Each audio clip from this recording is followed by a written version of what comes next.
Good morning, everyone.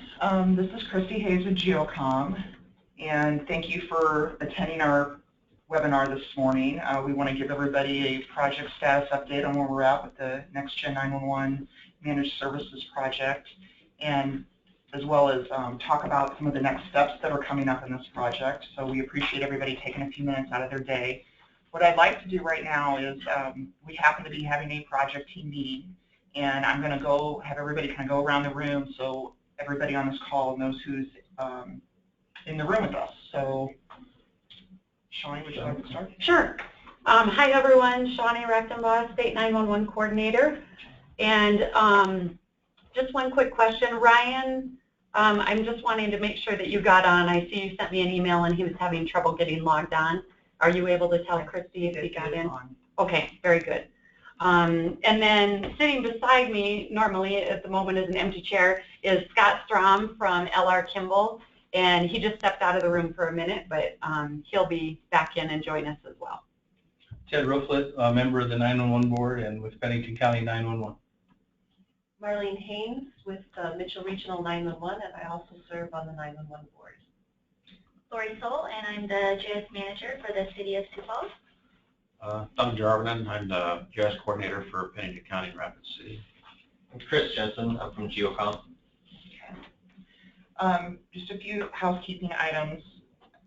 We have, if you have questions throughout the presentation, please feel free. There's a little questions box at the bottom of the panel, so feel free to put those in there and we will address those questions throughout the presentation, so that will be no problem. We also have this recorded, so if there's somebody you want to share this with, we'll get this wrapped up and sent to Shawnee and she could get it out to you as well. I think that's it. The agenda, we've gone through the introductions. I'm going to ask Ted and Shawnee to kind of provide a recap on where the state is with their Next Gen project, and then I'm going to talk about where Geocom is with our part in this project. Then we're going to also, this is not on the agenda, we're going to give everybody kind of an overview on the GIS assessments and where we're at to date with that and how those assessments came in and the results. We're also going to talk about the field mapping spreadsheets that we sent out with this invitation to this webinar and walk through kind of some instructions and provide any clarifications because we know there are questions out there. And then discuss the data remediation, give a little overview on that, and answer any other questions. So that is what we have on our list today. Ted and Shawnee, do you want to give an update real quick on where the state is? Shawnee, you want to give an update on the overall? Sure. So far we have 3 PSAPs cut over to the new 911 phone system, the XT911. Pennington County and Brookings, and most recently was Metro 911 in Sioux Falls. So we have those 3, and then from here they'll continue a couple, 2 or 3 per month that we'll be cutting. Next week we'll be in winter getting them cut over, and then Mitchell is shortly after that. So the progress is happening, process is moving along on the phone side as well. And happening at the same time as all of the work on the GIS data. Yeah, that's about it. I mean, we're focusing. You know, the administrative team in the 911 board is focusing on working with TCS almost daily to do the phone deployment. We have weekly calls and lots of emails with Geocom on that part of the project, and we're hoping early next year we'll have most of the PSAPs, you know, cut over. And we'll start moving into the next phase of the project, which involves the GIS data and moving the MSAG and ALI over to TCS and those things. So that's all coming, but yeah, right now we're focused on getting the phone system deployed. That's kind of the first step, and getting the GIS data ready for Next Gen 911. That's a very important part of it, and so we'll talk more about that here over the next hour. Great, thank you. Okay, so where Geocom is at in this project is we have delivered all of the GIS data assessments. Actually, there are 2 counties that still owe, we're still getting their assessments out to them, and those should be out delivered this week. But everybody else should have their assessments. And hopefully, you've been able to take a look at those and start working, if you haven't already, on some of the data remediation that's needed for that project. We're also available too, and we're making follow-up calls to each of the counties to make sure if you want to set aside some time for us to go through those assessments with your county, we're more than available to do that. If you have any questions that pop up while you're working on a data remediation, please give us a call, contact us, and we will definitely be available to work with you on that. Also, some of the things we've done is we've spent some time working with the project team on developing the maintenance workflows and finalizing the QA/QC plan that's needed for this project. So really right now what we're focusing on is just the continued data remediation. We have going to be asking for the data again here soon for our second round of assessments. So it's important that everyone is able to steadily work on that if at all possible. So, slide. Okay, so this is where we need to go going forward. Obviously, right now, GIS data remediation, we're going to ask for the second round of assessment, or second round of data for round 2, and then we also are going to begin collecting the field mapping spreadsheets. While all this is happening, GeoCom is working on setting up the system so we can get the statewide GIS data set uploaded, and working on getting all that stood up. And then we're going to present the workflows to all the counties and train everybody on how to use the system and what to look at. Once all of that is done, the fun still continues. We've got obviously continued GIS data remediation, and we would like continued upload of that new and updated data to the statewide data set. Okay. At this point, I'm going to let Chris Jensen talk about kind of the state of the state and give an overview on how all of the assessments looked statewide. So we kind of wanted to give some numbers, and we got some graphs of kind of where everyone is in the state, just to kind of give each of you counties an idea of where everyone's at and kind of where you stand. Kind of give a better view if it's a little overwhelming with the numbers that you have, and kind of give an overall look at where everyone's at. We have just some of the overall numbers of the statewide here for the alley to site and the alley to site non-standardized. Now the difference between those two is the alley to site is a standardized geocode locator that matches based on a percentage and can match if there are non-standardized road names such as like RD instead of ROAD and stuff like that. And the non-standardized is just a one-to-one match of the data itself. So we're just kind of giving some numbers here of kind of the comparisons of the entire state here and where the average of the state is at compared to what your individual results may be. We also have here a site to MSEG. This shows each of the county's data just from low to high and where everything stands, just to give you kind of an idea of where your county stands or where all the data is and where you rank here, and whether or not you have a little more work to do, or if it seems like your data looked a little overwhelming at first glance, but kind of give you an overall idea of where you are at. This is the site to MSEG, so this is comparing the address points to the MSEG itself. Looking at this, about probably 2/3 are above that 80% mark, which is pretty good. There are some with some work that needs to be done, but some pretty good numbers there. Also here we have the comparison of the alley database to the address points. The gray indicates the alley to site non-standardized, so just the basic match of the alley to the address points without this locator. The red is the standardized test, and all this is in your results. The standardized test uses that locator that actually matches on not 100% match. So like I said before, with stuff like RD or ROAD or some standardizations that are not in your data, this kind of shows if your data was standardized and everything like highway was either spelled out all the way or it was instead of HWY, with everything being standardized between the alley and the address points, some of these numbers would be pretty high for some of the ones with lower numbers.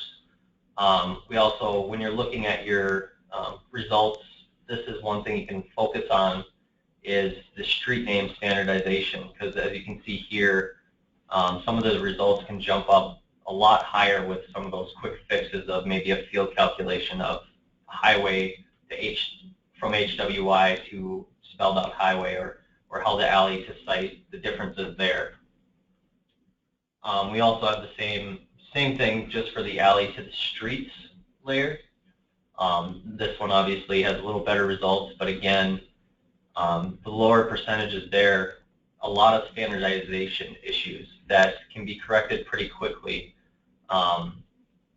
For the most part, just road names and how those are standardized between those two databases. We also have here the address points comparison to the roads. We have a pretty good percentage there, a lot above 80%, which is good. There are some that need work, obviously. So this is just kind of to give everyone an idea of where things are at within the state and kind of give you an idea of where your data is at. Again, just to kind of summarize, that standardizing of road names, getting highway either spelled out or abbreviated properly between your address point layer, the roads layer, the alley, and the MSAG are very important and can really boost some of those results, like I showed in some of those charts, very quickly with some quick fixes of some field calculations or just going into the data and changing some of those. One thing to note with that is that once that standardization, if you get that complete, should help your results. But then we'll also have, once that can match to the street name, then our tests will be looking at stuff like ESN matches for those points and roads and community matches. So it'll identify other data issues beyond the street name. Also, we just wanted to give an observation that we used 11 of the 66 counties with the statewide address point layer that we were given. If county did not provide that statewide address or an address point layer, we used the statewide address point layer. And most of the counties did not have a community boundary layer. And this kind of goes into also, if you have a lot of results with matching multiple times, having a community boundary layer, an ESN layer, or those attributes within the points and roads can help with results of if you have two main streets within your county, but they're in different communities or ESNs, that helps to refine that search and will help your match rates. That's one thing to keep in mind if you do have a community boundary layer, ESN layer, or attributes within that. Okay, thanks, Chris. Okay, so what I'd like to do now is just kind of to wrap up the project status update is go over a couple of the key dates that we've got coming up. We did make an adjustment since we were behind in getting the assessments out. We've gone ahead and adjusted the second round of assessments is when we want to start that. So we're going to be asking for the data approximately around October 20th, the second round of data. So we've given everybody a little bit more time to kind of work through their assessments. Once we get that data around that time, and you're going to upload it the same way that was done last time, and we do appreciate everybody's cooperation and getting that to us as quickly as possible. That went really well the first time around, so we're hoping for the same the second time around. We plan on delivering the second round of assessments to the counties by December 22nd. So you'll have your second report. And then by January 14th is when we're going to upload the statewide data set to the GeoLink server system. We've got some training that we're going to schedule in mid-January, and we're going to invite all of the stakeholders. So anybody that would need access to the statewide data set, we're going to encourage those people to attend. At that point, we're going to walk through some of the maintenance workflows that we have set up, and as well as provide everybody some training on how to work the GeoLinks portal and change requests and WebDMS. And we have included in that. And then after that part, maintenance begins on the system, and ongoing would be, as I mentioned before, just continuously providing GIS updates to the system. And at that time, we'll go through and do our QA/QC on that and provide feedback to the counties when they submit that data and upload the newest data to the data set. That data set will be used for the state's next-gen system. At this point, we're going to want to go ahead and start talking about the field mapping spreadsheet that was sent out to all of the counties. So, Chris? All right, and before I start this, I just want to point out, too, that if you have any questions about your data or how to want us to run through and kind of look at it with you, or the field mapping spreadsheet, or any questions, you can contact GeoCom. We have the contact info at the end of this, and we will go through it. We can help you kind of run through it, give you our perspective of your data, or if you have questions on where to start or anything like that. We have a team available to help you with that, and that's what we're there for. So feel free to email or call us, and with any questions or any help that you need. Before we get started, I forgot to mention that John Kraft is also on the phone attending this webinar. He's not here in person, so kind of forgot about that. I apologize. So, John, you can step in anytime throughout this if you want to. Okay, so here's the field mapping spreadsheet, kind of an example of what we sent out. I'm actually going to open up a copy here.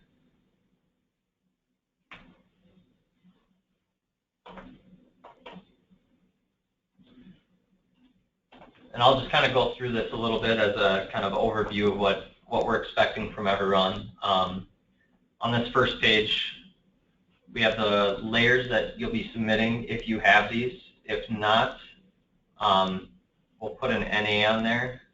Actually, go back to here.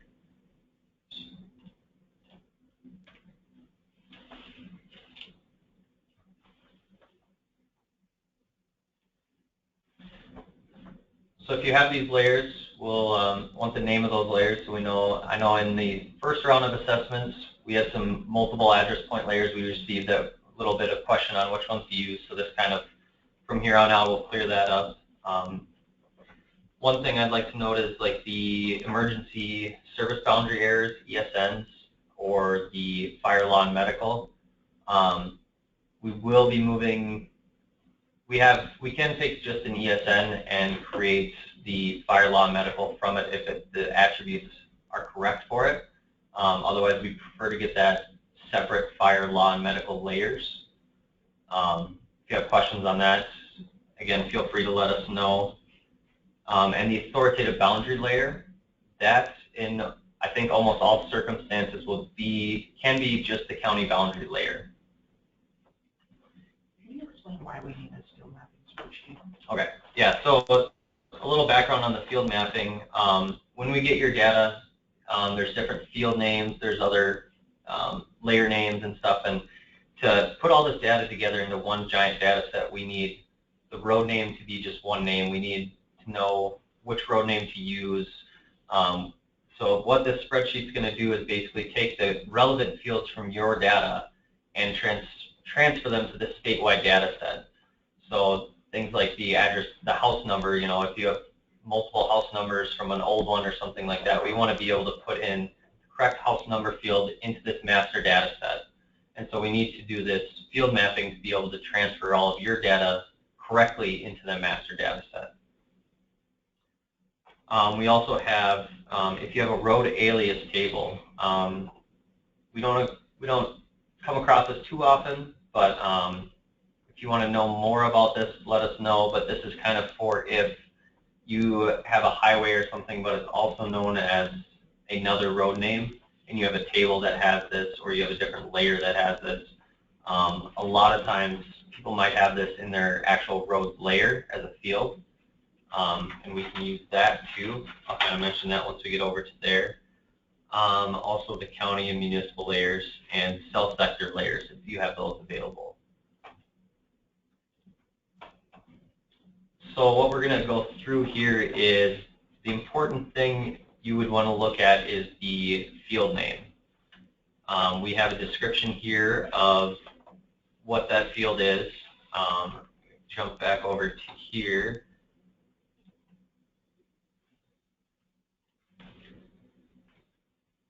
There's a field with M, C, and O, mandatory, conditional, and optional. Mandatory should always be filled out. The conditional, if it's relevant, if you have the data, we'd like that mapped over, and then there's also an optional field. So going back into that, that's this field. We also have the type in here too, so the D is for dates, date field, or an alphanumeric field. One thing to know, if we have a field in here that is the field width, if your field width is wider than what we have, it will get truncated. So if there's an issue with that, we can work out something with you on how to handle that. But basically going through here and just putting in what field you may have, if it's labeled the same, or if you have data source or something like that, you just want to fill this in. Put the type that it would be, the field width, and then any specific notes towards that field. There's roads and points. The service area polygons, this would be your ESN, fire, law, or medical. We prefer to have that separated, and for each fire, law, and medical, we prefer if the display name is the same field name for each of those separate layers. But if it's just in your ESN layer, we can split those out also. We do have a question. What if some of the mandatory fields do not exist in our data? So some of these, they will be in the master data set, but I think it depends on which ones. There are some critical ones, such as street name, house number, road ranging, but there are some that we wouldn't need mandatory. We would create a field in the master data set, it just wouldn't be attributed with your data. I think that would be all that we can look at individually, which fields those are, and how you would need to populate those, but if it's not in here, it just won't be in that master data set. It'll just be left blank. So then with the service area boundaries, like the display name is always one that we have questions on, and that's kind of like which fire department, which EMS and stuff, and we prefer if you just had display name or just name for all three layers in here. We can do, if you have fire department or EMS, you can kind of list those in here separately for each layer, and maybe put some notes in there kind of describing to us what you have. If we have any questions too when we receive this, we'll contact you and kind of work through this too. And again, feel free if you have questions to contact us about it, and we can walk you through any questions you have. Again, the authoritative boundary should be the county boundary. It's basically the area that your county is in charge of, which in this case it should just be county. We also have the road name alias table. This normally, for the most part, most counties probably won't use. Mostly just the roads layer, but this is again for if you have a highway that's known as a different name that you need in your data. That would be filled out in this table. One thing to throw in real quick on this one, Chris, is for that road name alias table, let's say that the road name aliases are maintained in the county's countywide street data. We would still want to know the field names that are in there. Like, let's say you have in your street center lines A_ road name where you save all your alias road names. We would still want that noted in this road name alias table. So whether you have a separate table or that those road name aliases are embedded in your centerline data, we would need to know field names to map into this, because we are going to be creating a statewide alias table. So in the overview tab at the beginning, you might have road center lines listed twice. You'll have it once on roads and listed once again on road alias table, and then you would just fill in the appropriate field names on the road alias table tab. And that'll help us complete that statewide road alias table that we're going to create as well. Yeah, thanks, John. All right, and then also we have the county boundaries, municipal boundaries, and the cell sector locations. So again, if you have any questions on this, reach out to us. It's kind of a lot to look at right away. But basically, you're just going to be filling out what your data computes with ours, or how to transfer it into the statewide.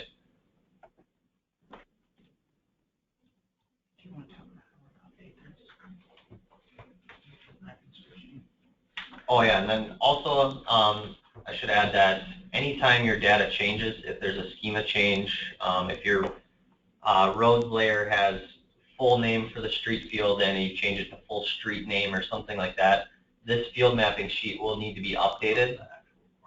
So that way we know that field has changed and we can transfer that into the master data set. Otherwise, if that is not updated, then we won't be able to transfer that over, or we'll have some issues with how we put that into the full data set. Go ahead, Yeah, I was going to say real quick, go back to that prior slide. So this is kind of in relation to that question as well, Christy, in case they don't have a mandatory field. You know, a good example of a mandatory field would be like a street name. Every street should have a populated name, whether it's called unnamed or alley. We really don't want to see anything with like an empty string in there. An example of a conditional attribute might be a one-way value for a street center line. You know, if your street center line is a one-way, it might be populated with a particular value, maybe an FT, so you know the directionality of it, or a TF, or it might be left blank because it doesn't have a one-way. That would be a good example of a conditional attribute. An optional one, you know, might be, you know, maybe some secondary addressing or something like that on an address point. You know, if it doesn't exist, it doesn't exist. But that should help you kind of identify, you know, why it's mandatory or why it's conditional. And once again, if you don't have that data in your data, just put some notes in the field mapping sheet when you're filling it out, you know. And like Chris said, if there's any questions, we'll call you, or you can even call us, and we'll talk through it. So I just wanted to kind of hit on that one more time. Yeah, thanks, John. Can we jump back to and talk about mandatory fields? Is that? Yeah, we need to clarify what's actual mandatory, what we talked about earlier. I think everybody needs to know that.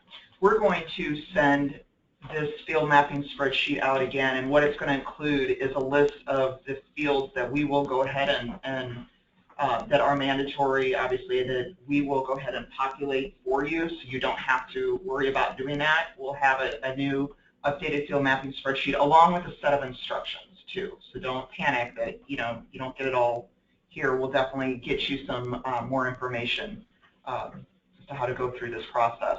Once you do have the field mapping spreadsheet complete, there'll also be instructions in that email as to where to send that to.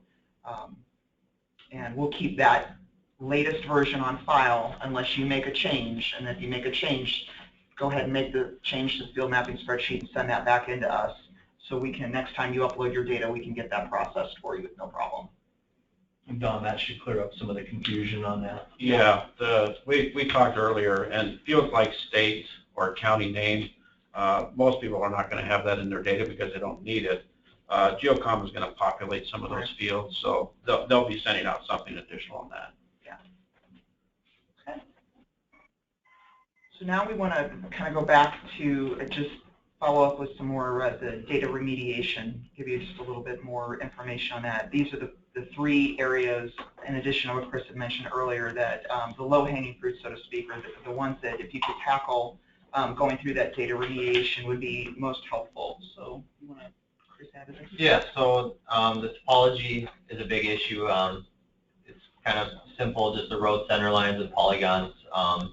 there are multi-layer topology issues where all the roads should be broken at boundaries, such as like ESN or community, because once that road crosses that boundary, it's in a different community, in a different ESN, it should have different attributes.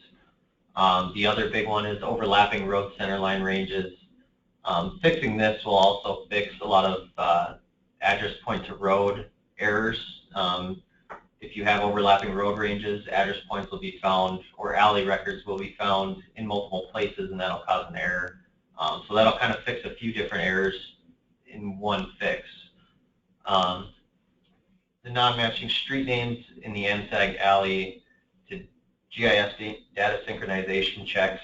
Again, just making sure that across the NSAG, the alley, and your GIS data, that street names are consistently named the same, spelled the same, have the same standard, is a big jump and a big help and easy fix for your data. Would that be a good point to have Don talk a little bit about that, this one? Yeah. Okay. We're going to turn it over to Don at this point, and Lori as well, to add to their experiences with some of the data remediation that they have been working through with their counties. So, Don. I've worked through Pennington County and also Jackson County, and basically I concentrated on the, they gave us a shape file of, I think it's called spatial results or something, and using that shape file, when I worked in Pennington County, I wasn't real smart and I made them all the same symbol, but when I got to Jackson, I broke out the symbols by error type, and it actually helped a lot to understand what was going on inside the data.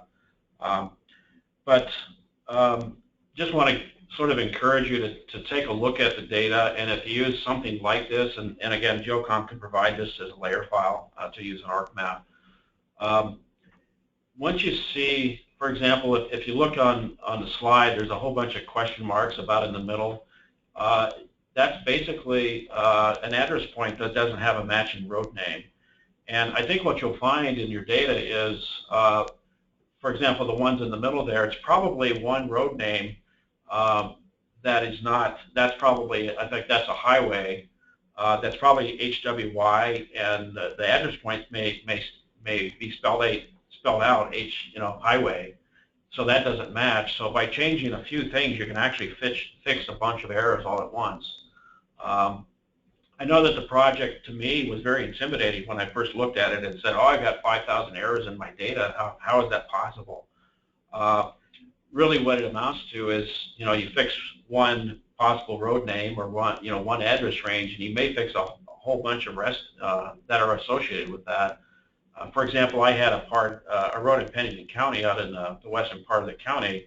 There were 12 road segments that were flagged as an error, and it ended up, it was just the last road segment had a very, very low range on one side of the road, and then the high range, so that covered all the rest of those 12 segments. I fixed the one and all 12 were fixed. So it's actually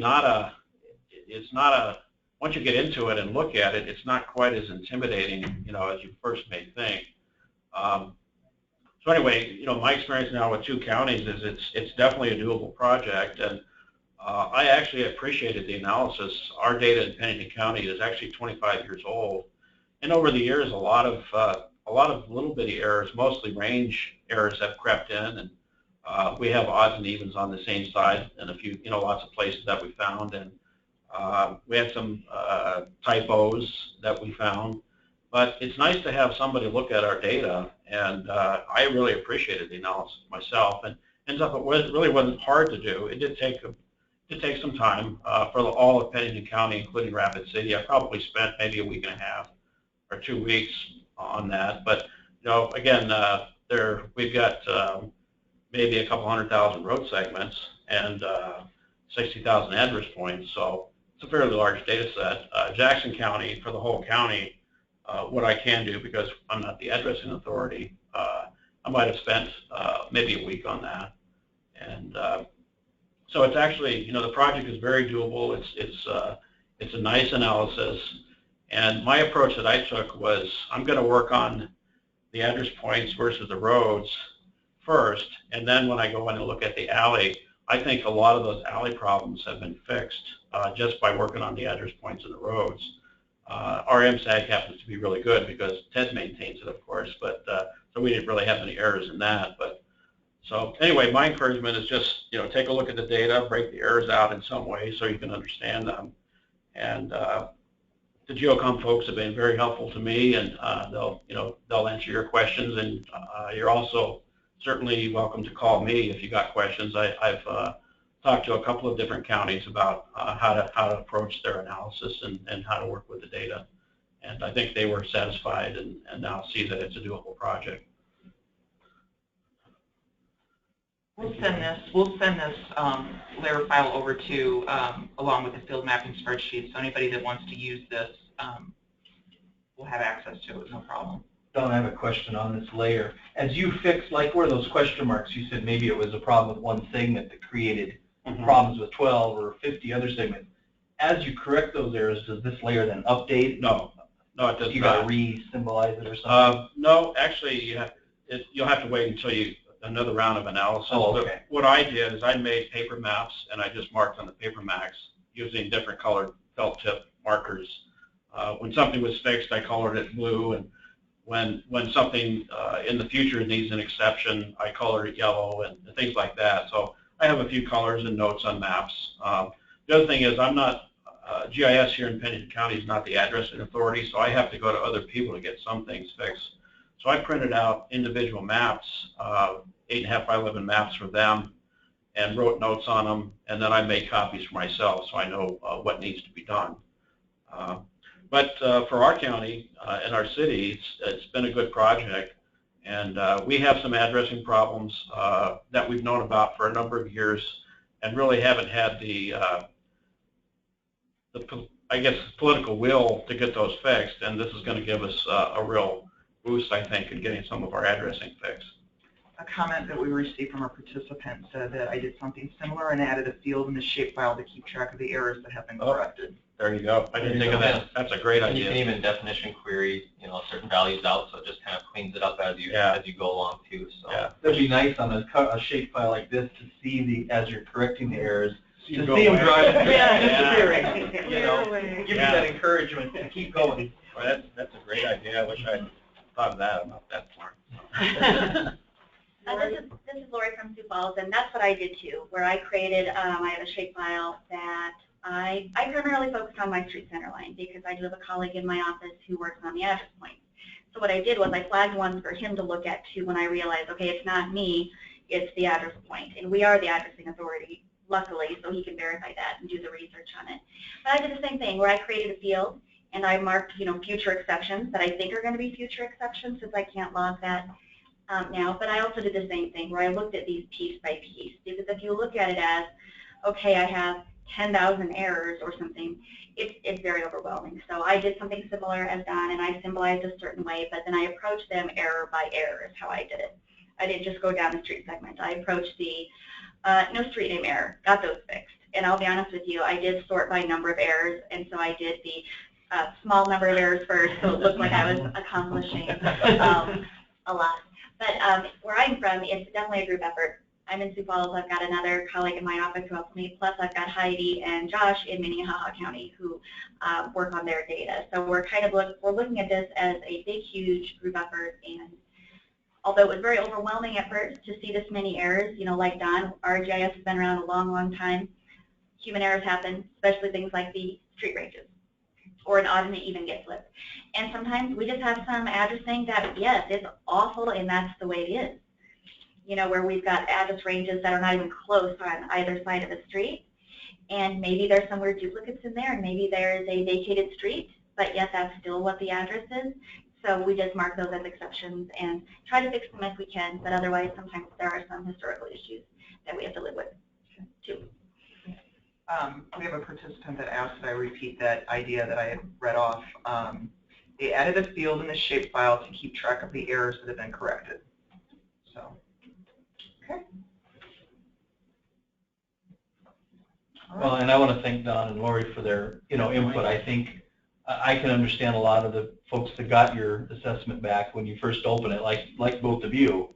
You're like, wow. I mean, but the data's never been looked at this way before. That's the thing, and that's what everybody's got to keep in mind is for the existing 911 system, the data, you know, works and supports the dispatch software or this, but when we go into next gen, because we're going to be actually routing 911 calls, right, you know, the GIS data plays such a critical role in that. The GIS data does have to be at a higher standard, and so a lot of the things that worked in the past don't work in next gen, and that's why we're doing this, is to get that data at a little higher standard, and it ends up producing much better data for the whole state and each individual authority. So I thank you guys for going through it and sharing your experiences. That's, I think, really invaluable. Well, that is all we had for today, and I don't see any other questions coming through. I want to thank everybody for attending this call, and definitely your cooperation, again, on getting us the data, and thank you for your patience on getting the assessments out to you. And we were a little delayed in getting that done. We do have one question. Did anyone have any MSEG issues? No. Just in general. In general, we have. Yeah, I don't know if I understand the question. Yeah, I'm not sure if I. Add more. Be more specific. You mean like an analysis of the GIS data revealed problems in the Intrado MSEG that had to be fixed? Is that what the question is? Yes, that's the question. That's the question. Yeah, if there's issues, you have to contact Intrado for the MSEG or ALI well, updates. And really what you got to do is, like Don would have to get with me, and we have to decide, is it a correction that needs to be made to the MSEG, or is it a correction that needs to be made to the data?